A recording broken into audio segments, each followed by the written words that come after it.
Olá, pessoas. E neste vídeo eu vou falar rapidamente, 10 a 15 minutos de vídeo, algumas partes que eu considero principais do Estatuto Social. É o que está no nome do vídeo, né? Deixa eu colocar lá com azul. Certo? As principais partes. É claro que, de jeito nenhum, esse vídeo pretende esgotar o Estatuto. Eu tenho acho que 8 ou 9 vídeos sobre o Estatuto, né? Mas são as coisas que eu pessoalmente tive certa dificuldade de lembrar e algumas coisas acredito que vai aproveitar para todo mundo. Beleza? Sem mais enrolação, vamos lá para a primeira parte. Um órgão muito importante é a Assembleia Geral. Lembrar que ela é o órgão máximo, o topo da EBSER. Ela tem as atribuições relacionadas a falar sobre todos os negócios da EBSER, mas é ela também que altera o capital social e designa os membros dos diversos conselhos. Se eu não me engano, é só a diretoria que ela é nomeada, é designada pelo Conselho de Administração. O resto é pela Assembleia Geral. E aqui eu trouxe uma das partes que eu achei mais interessante dela, que é, além dessas atribuições, né, que a Assembleia Geral, ela realiza-se uma vez por ano e extraordinariamente, sempre que necessário. Mas essa não é a principal parte. Eu trouxe ela até porque, tipo, já tava junto aí. 8 e 9. O principal que eu acho que é o 9. Que ela vai ser convocada. Regra pelo Conselho de Administração.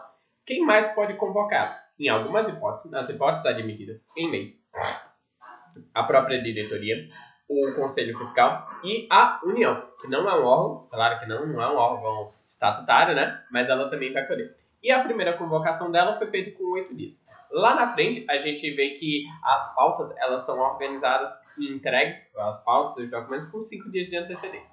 Notem que aqui são 8 dias, não são 8 dias úteis. Isso era apenas para a primeira convocação. As outras, acredito que segue aquela regra dos 5 dias úteis, beleza? Aqui 8 dias normal. Sem outro. Composição dos órgãos. Atenção especial para esses dois. Por quê? Vocês lembram o que eles têm de diferente? Todos eles são órgãos estatutários, claro. Inclusive, tem mais. Esses aqui foram só os que eu achei interessante ressaltar. Mas esses dois primeiros, eles são órgãos administradores. Ou melhor, os membros deles são os administradores da EBSER. Interessante lembrar que, nesses dois aqui, o mandato deles é 2 anos. É permitida a recondução. Se eu não me engano, a pessoa pode ser reconduzida 2 vezes. E a gente tem que lembrar, prioritariamente, da composição. Outra coisa, antes de falar da composição, que é grandona, né? Conselho de Administração se reúne uma vez por mês. A remuneração a gente vai ver depois. Mas lembrem-se que a remuneração de base da galerinha toda é a diretoria executiva. A diretoria ganha e ganha bem. O resto recebe por uma porcentagem do que recebe a diretoria executiva. Conselho de Administração é uma vez por mês. Diretoria executiva é semanalmente. Todos eles têm a ideia de pode se reunir de forma extraordinária sempre que necessário. E o Conselho Consultivo é uma vez por ano, beleza? Os outros são menos relevantes, o principal são esses dois. Agora, a composição de todos esses é importante. Esses dois, porque são administradores, esses dois são os órgãos que eu vejo mais questão. E esse comitê de auditoria, assim como a Assembleia, se eu não me engano, é um órgão novo. E por algum motivo ele acabou me chamando a atenção um pouquinho também. Eu, inclusive, tenho um dos slides que traz atribuições da auditoria. Nossa, estou tremendamente irritado agora. Tá quente pra caramba. Primeiro, Conselho de Administração. 9 membros, certo? O primeiro membro vai ser o presidente. O presidente da EBSER, ele não preside, certo? Ele não preside o Conselho de Administração. Ele preside, no caso, a diretoria executiva e a EBSER como um todo. 3 membros vão ser indicados pelo MEC. É de um desses 3 membros que vai ser o presidente, outro deles vai ser o vice-presidente. Beleza. Já foram 4. 2 deles, dos membros, vão ser indicados pelo Ministério da Educação. É lembrar que o ministério mais importante para a EBSER é o MEC, já que ela é vinculada ao MEC. E depois é o Ministério da Saúde, já que ela tem que respeitar os planos de saúde, por exemplo. Certo. Depois, a gente vai ter um membro, que vai ser reitor. O reitor de universidade ou diretor de hospital, que é indicado pela Andives, certo? Depois, a gente tem um membro dos empregados, que é eleito, se eu não me engano. E eu ia esquecendo que são 3 ministérios que compõem. No caso, o terceiro ministério é o MPOL, Ministério do Planejamento e Gestão. Fechamos os nomes, beleza? Diretoria executiva é muito mais simples. A gente tem que lembrar de um terminho que é até. Que a diretoria é composta pelo presidente e até 6 diretores, ok? Ou seja, em regra vai ser 7, mas é até 6. Inclusive, não é o estatuto que ele se propõe a falar de cada um dos membros, já que é até 6 diretores. Então, isso ficou uma atribuição para o regimento interno, beleza? Conselho Consultivo, como o próprio nome já diz, ele é um órgão de consulta e ele tem 8 membros. Quais são? O Conselho Consultivo ele existe também para garantir participação popular. Quais são os ministérios mais importantes para... Certo? Eu acabei de falar. MEC e o Ministério da Saúde. Tem um membro a menos. Nesse caso, o MEC tem 2 membros. Vamos ver aqui. 8. Beleza. Do MEC, são 2. Do Ministério da Saúde, é 1. Depois, a gente tem o presidente da EBSER, que nesse caso preside também. E os últimos 4 são os mais interessantes, os mais difíceis de lembrar para mim. O primeiro, a gente já sabia. É o membro da Andifes, naquela mesma ideia. O reitor, o reitor de universidade ou diretor de hospital. Depois, vai ter um membro que é indicado pelos usuários dos hospitais universitários. Depois, tem um membro dos prestadores de serviços. Eu sempre esqueço do outro. Vou dar uma faladinha aqui, deixa eu ver aqui. Status social, tá aqui. Vamos puxar aqui. Conselho Consultivo. É uma pena que não dá. Aqui, os órgãos, né? Conselho Consultivo é lá embaixo. Tem até um outro slide que eu joguei pelo meio antes de falar do Conselho Consultivo. Não, pela cabeça eu não tô lembrando. Sempre esqueço de um. Lembrei. Residentes de saúde. Vamos só conferir aqui, né? Você força bem. Diretoria Executiva. Conselho Fiscal. Conselho Consultivo. Aqui. O presidente, que preside, né? 2 membros do MEC, como a gente tinha falado. Um membro do Ministério da Saúde. Um representante dos usuários. Um representante dos residentes de saúde. Um reitor ou diretor de hospital. E um representante dos empregados. Ok? Voltando lá. Um monte de coisa. Beleza. Conselho Consultivo 8. Fechamos. O Conselho Fiscal e a Auditoria, nisso eles são similares, ele tem 3, mas os membros do Conselho Fiscal são mais interessantes. A gente tem que lembrar que eles são de 3 ministérios. De novo, quais são os 2 mais importantes? Um vem do MEC, um vem do Ministério da Saúde. Mas agora, em vez do Ministério do Planejamento, que era o que estava no Conselho de Administração, a gente vai ver aqui que vai ser um membro da Fazenda. É só pensar aqui no Ministério da Fazenda. É só pensar que, nesse caso, a Fazenda tem interesse econômico de fiscalizar, né?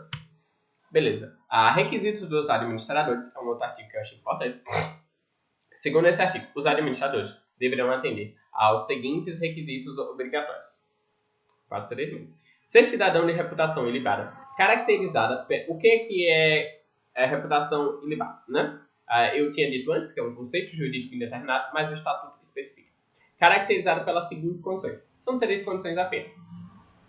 Uma delas tem ano. Aí lembrem dela primeiro. 3. Que é, no caso, penalidades trabalhistas ou administrativas. São todas com não, né? Não ter recebido penalidade administrativa ou trabalhista. Aí, se é da EBSER de outro órgão público, não interessa. Ter nos últimos 3 anos. Nunca ter sofrido penalidade no âmbito falta grave relacionada ao Código de Ética e não ter acórdão condenatório em segundo grau desfavorável ao indicado. Seja processos judiciais ou processo administrativo. Notem que esse daqui, o A e o C, são diferentes. Porque, por exemplo, penalidade administrativa não necessariamente foi em segundo grau. A letra A tem que ser em segundo grau. Aí tem os outros requisitos, né? Ter notório conhecimento compatível com o cargo. Inclusive, vai ser exigido mais abaixo que a pessoa tenha nível superior. Ter formação acadêmica compatível com o cargo para o qual foi indicado. Aí, aqui ele tem um requisito de experiência. Esse requisito de experiência, aliás, eu acho mais interessante de serem cobrados. O que lembrem primeiro? 10. 10 vai ser o quê? Qualquer área. Serviço público. Serviço público ou privado, função de direção superior. Aí você lembra que são 5. E é 10, 4 ou 4. Aí, 4 anos em cargo de diretor, de conselheiro, de administração, de membro de comitê de auditoria ou de chefe superior, empresa de porte ou objeto semelhante. Aí, nos 2 níveis superiores. Esse termino aqui, nos 2 níveis superiores, você pode lembrar que ele está certo. Função de direção superior, por exemplo, pode não estar lá nos 2 superiores. É uma função de direção, pessoal. Fechou? Aí, o outro, 4 anos. em cargo em comissão ou função de confiança equivalente a direção e assessoramento superior, 4, 5 ou 6. Esse requisito aqui, no mesmo sentido, ele não exige que seja nos dois níveis superiores. Tem que ser um cargo de nível 4, 5 ou 6. Acabou, né? 4 ou superior. Se eu não me engano, só vai até 6. 4 anos em cargo de docente ou pesquisador, de nível superior, claro, na área de atuação da EBSER, área de saúde, né? E 4 anos como profissional liberal. Eu lembro daquela inconsistência, né? Que profissional liberal é 4 anos, mas função de direção superior, mesmo no setor público, são 10. Lembre-se dessa inconsistência, assim, beleza? Vamos passar para o próximo. Requisitos do membro da diretoria, né? Além dos requisitos legais obrigatórios, que são aqueles ali que a gente acabou de ler, o membro da diretoria será exigido. Esses aqui, ele não diz quando. Você, por exemplo, estamos em 2020. Se você, entre 2006 a 2010, exercer o cargo de diretor, você é apto para ser novamente, sem problema, entendeu? Não importa. Agora, isso daqui tem que ter sido nos últimos 10 anos. Se você participou de um cargo gerencial em 2002 até 2007, isso já não vai servir mais para que você possa ocupar a diretoria executiva. Esse requisito é só da diretoria. Então, por esse critério de exclusividade, quem sabe, né, não vem na nossa prova. O que eu lembro disso? São sempre 5 anos, são sempre cargos gerenciais. Aí você pode ficar só nisso. Lembrar, 10 anos, cargos gerenciais, últimos 5 anos. Exercidos 5 anos em cargos gerenciais relevantes nos últimos 10 anos. Eu acho que isso por si só mata. Ou a gente pode aprofundar e ir no que está nos incisos, que no caso, inciso 1, relevantes instituições que atuam na área de atuação da EBSER, saúde ou educação, por 5 anos. Cargos gerenciais nos 2 níveis hierárquicos não estatutários mais altos, aí exclusivamente da EBSER, por 5 anos. Cargos gerenciais em empresas de porte ou objeto social semelhante ao da EBSER, por, no mínimo, 5 anos. Aqui tem uma coisa diferente, por exemplo, desse que objeto social semelhante à saúde e educação, acredito que são muito semelhantes.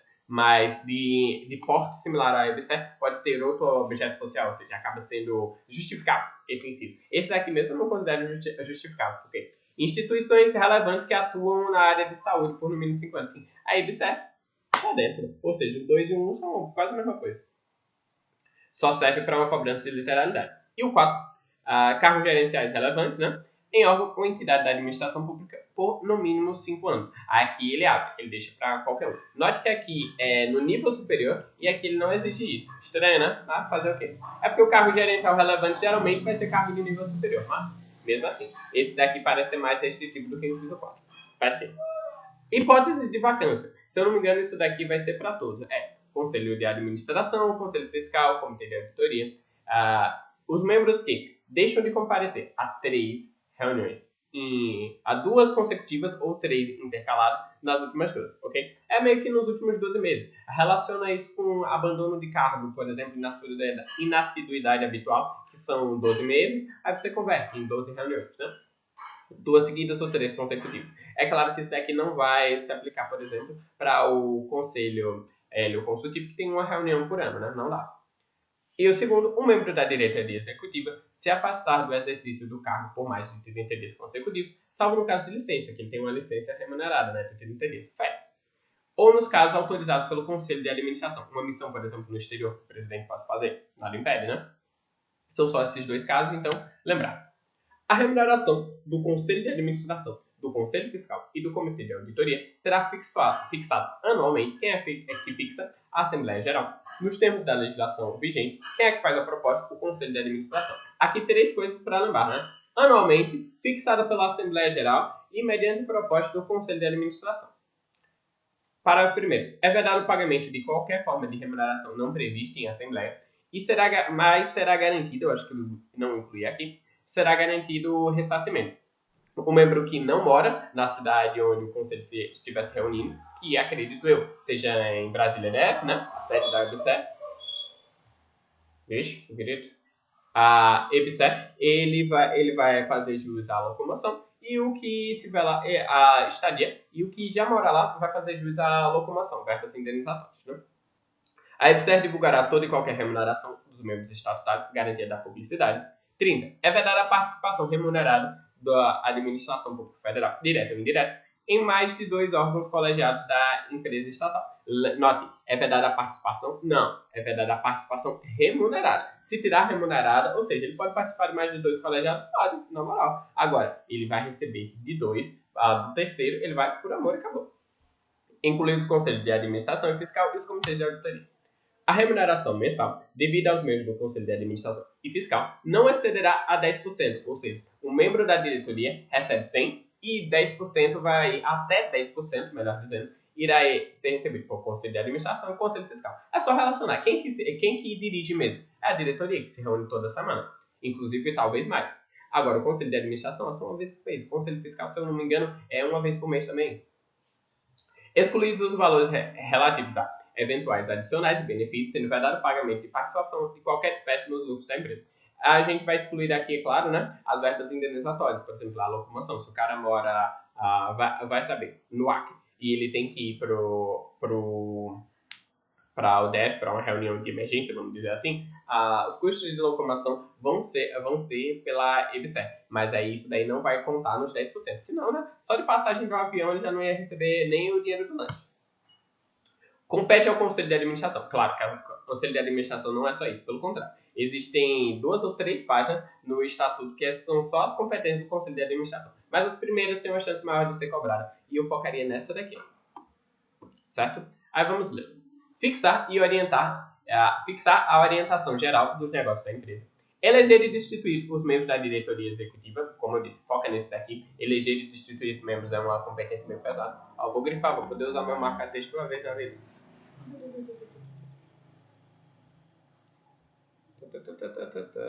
Tá aqui. Volta para a canetinha, caneta. Pronto. Fiscalizar a gestão dos membros é um órgão fiscalizador do controlador, do Conselho de Administração. Acredito que todo mundo está ligado nisso já. Examinar a qualquer tempo os livros e papéis da companhia, solicitar informações sobre contratos celebrados ou via de celebração e quaisquer outros atos de nova ideia de controle, manifestar-se previamente sobre as propostas a serem submetidas à deliberação dos acionistas em assembleia. Lembrar até que a propositura da remuneração é o Conselho de Administração que faz, sendo a Assembleia Geral que decide, a gente acabou de ver isso. 5.2. A diretoria executiva reunir-se-á semanalmente e extraordinariamente sempre que for necessário. Aqui ele não fala de quem pode convocar, mas é o presidente ou 4 diretores. Em caso de vacância, ausências ou impedimentos eventuais de qualquer membro da diretoria executiva, o presidente designará substituto dentre o membro da diretoria. Olha que interessante. O 54. Em caso de vacância, ausência ou impedimento eventuais do presidente, o Conselho de Administração designará o seu substituto, entendeu? É um órgão de controle, então quem vai dizer o presidente, no caso de vacância do presidente que morreu, presidente titular, vai ser o Conselho de Administração também. 5.5. Os membros da diretoria executiva farão jus a 30 dias de licença remunerada, tipo férias, mediante prévia autorização do Conselho de Administração, que podem ser acumuladas no máximo 2 períodos, vedada a sua conversão em qualquer tipo de indenização. O substituto do presidente não substitui no Conselho de Administração. Esse aqui é o que eu acho mais interessante, que o substituto do presidente ele é designado pelo Conselho de Administração, mas ele não ganha a cadeira do presidente. Lembrando lá que, dentre os 9 membros do Conselho de Administração, está o presidente da EBSER, né? Competência da diretoria executiva agora. Como eu disse, tem várias competências, mas aqui a gente vai focar nas primeiras. No exercício de suas atribuições e respeitar as diretrizes fixadas por quem? Pelo Conselho de Administração, reforçando órgão de controle, gerir as atividades e avaliar os negócios. Ela que dirige propriamente. Monitorar a sustentabilidade dos negócios, os riscos, estratégias e respectivas medidas de mitigação, elaborando relatórios gerenciais com indicação de gestão, elaborar os relatórios anuais e plurianuais. Notem que isso daqui não é atribuição do Conselho Fiscal, apesar de ele ter várias atribuições nesse sentido, e acompanhar a execução, definir a estrutura organizacional da empresa e a distribuição interna das atividades, aprovar as normas internas de funcionamento da empresa. Deixa eu ver. 1, 2. Só até esses 2, bem que eu acho que já estava terminando. Os conselheiros fiscais. No caso, os conselheiros fiscais têm requisitos diferenciados, certo? Deverão atender a quais requisitos? Primeiro, ser pessoa natural, residente no país e de reputação elevada, que a gente já viu o que é reputação elevada. No caso, são aqueles 3 requisitos. 3 anos não ter processo administrativo nem trabalhista, nunca ter cometido infração grave ao Código de Ética E a primeira é não ter acórdão desfavorável, seja em processo judicial ou administrativo. Acórdão, no caso, segundo grau. É porque, como eu sou de estudo de direito, né, acórdão eu sei que sempre vai ser de pelo menos segundo grau.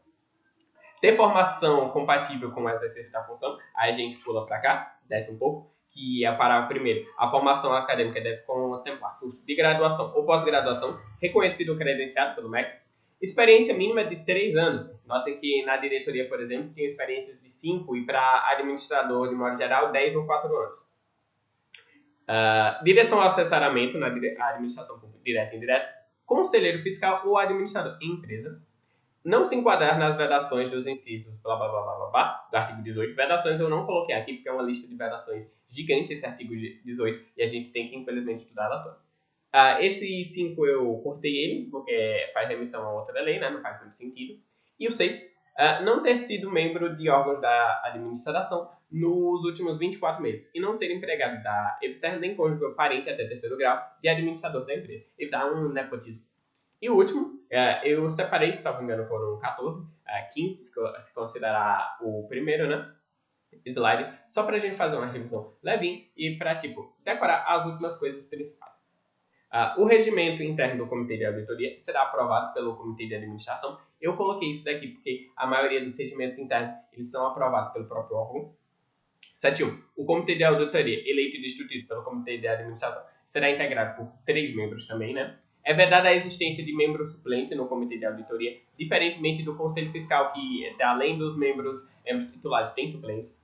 Os membros do Comitê de Auditoria devem ser escolhidos preferencialmente entre pessoas residentes na cidade, diretores no país, membros na cidade onde situa a sede da EBSER, é o Comitê de Auditoria. Mas aqui é preferencialmente, não é exclusivamente, né? O Comitê de Auditoria, em sua primeira reunião, elegerão seu presidente, ao qual caberá dar cumprimento às deliberações do órgão com registro no livro de ato. Condições mínimas para o Comitê de Auditoria, eu não coloquei aqui, mas e isso daqui não apareceu sem sentido, eu realmente quis colocar. Não ter sido nos últimos 12 meses. Aí a gente vai ver, que é 12 meses, a gente já leva alguma coisa para estudar esses 73 melhor depois, beleza? Revisãozinha bem rapidinha, é só coisas principais mesmo que eu achei, então não esqueça do like, de curtir e comentar. Se eu passar na EBSER, acredita em mim, vocês me ajudaram muito, vocês não fazem ideia. Todo mundo que assistiu, seja um videozinho, cada likezinho, foi uma motivação a mais, entendeu? Então agora eu vou esgotar ao máximo a administração, que é a administração geral, que é meu ponto fraco. Esse conselho de administração vou fazer ainda pelo menos mais 12 flashcards dele, mas bem, fico por aqui e obrigado pela atenção de vocês.